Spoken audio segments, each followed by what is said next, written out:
આણંદ શહેરના બિસ્માર માર્ગોથી ત્રસ્ત હર્ષિલ દવે નામના જાગૃત યુવકે એક અનોખા અને સર્જનાત્મક પ્રદર્શન દ્વારા શહેરના અવ્યવસ્થિત માર્ગો અંગે તંત્રના ધ્યાને લાવવાનો પ્રયાસ કર્યો। મનપા કચેરી ખાતે સ્ટ્રેચર પર બિસ્માર માર્ગનું પ્રતિનિધિત્વ કરતું પૂતળું સુવડાવવામાં આવ્યું। તેના આસપાસ રસ્તાના ખાડાઓના ફોટા ચોંટાડવામાં આવ્યા અને બોટલ ચડાવવાથી રસ્તાની તબિયત ખરાબ હોવાનો સંદેશ આપવામાં આવ્યો। હર્ષિલ દવે અને તેમના સમર્થકો દ્વારા આ વિરોધ દરમિયાન નારા લગાવાયા અને આવેદનપત્ર આપવા પ્રયાસ કર્યો। જોકે પોલીસ દ્વારા પૂર્વ તૈયારીની સાથે તેઓને કચેરીના ગેટ બહાર અટકાવવામાં આવ્યા હતા।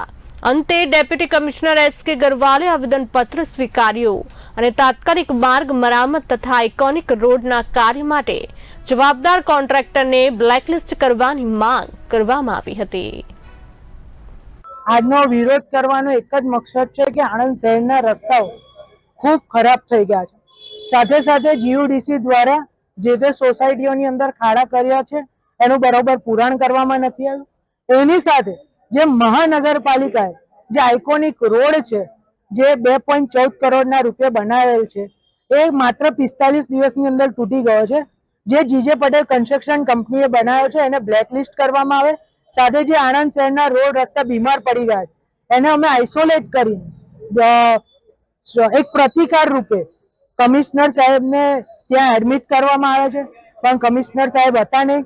સાથે ડેપ્યુટી કમિશનર નીલાક્ષભાઈ મકવાણાને અમે મળવાનું કીધું, તેમણે કીધું કે આ મારામાં આવતું નથી, એવું કરીને ચટકદારી ગોઠવેલ છે। એટલે આજનો અમારો વિરોધ કાર્યક્રમ એ છે કે આણંદ શહેરના જે પણ ખાડા રોડ રસ્તા તૂટી ગયા છે, ખાડા પડી ગયા એ વહેલી તકે પૂરાય।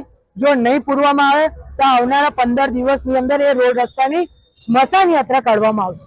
મારા વિસ્તારની રજૂઆત માટે હું આ ગ્રુપ સાથે અત્યારે જોડાયેલી હતી। અમારા વિસ્તારના રસ્તાઓ બહુ જ ખાડાવાળા થઈ ગયા છે, એના માટે પણ રજૂઆત છે કે એ રસ્તાઓને સમારકામ કરી અને અમને સુવિધા આપવામાં આવે। અને ખાસ કરીને ગરનાળાની અંદરની સરફેસ બિલકુલ તૂટી ગયેલી છે, એમાં બિલકુલ બહુ જ મોટા મોટા ખાડા પડી ગયા છે, અવર જવરમાં તકલીફ પડે છે। એટલે અમારી ખાસ રજૂઆત એવી છે કે આ રસ્તાઓનું સમારકામ કરી અને અમારી રજૂઆતને ધ્યાન આપવામાં આવે। હા, આજે આવેદનપત્ર આપવામાં આવ્યું છે અને આવેદનપત્રની અંદર જે આણંદ મહાનગરપાલિકાના વિવિધ રસ્તાઓ છે એમાં ખાસ કરીને જે ગ્રીડ ચોકડીથી જે ભાલેજ રોડ બનાવવામાં આવેલો હતો એ રોડ બાબતે વિરોધ પ્રદર્શન આપવામાં આવેલું છે।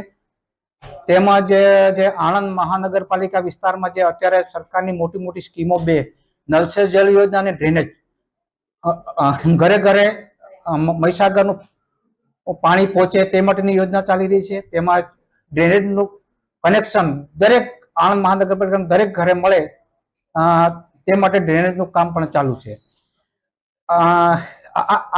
આ મહાનગરપાલિકાના નગરજનોને ડ્રેનેજ અને પાણીની પૂરતા પ્રમાણમાં સુવિધા મળે તે માટે અત્યારે રસ્તા ખોદવામાં આવી રહેલ છે। આ ખોદેલ રસ્તા પર જે કોન્ટ્રાક્ટર દ્વારા તેમજ મહાનગરપાલિકા દ્વારા મટીરિયલ નાખી અને જે કંઈ ખાડા પડે તે તાત્કાલિક પૂરવામાં આવે છે અને એક ચોમાસું પૂર્ણ થાય એટલે તમામ રસ્તાને અમે ડામર કરવાની કામગીરી શરૂ કરીશું। નગરપાલિકા પાસે રોડ રીસર્ફેસની ગ્રાન્ટ આવેલી છે, પરંતુ હાલમાં તાત્કાલિક રોડ બનાવવામાં આવે તો એ રોડ બેસી જવાની પૂરેપૂરી શક્યતા રહેલી હોય।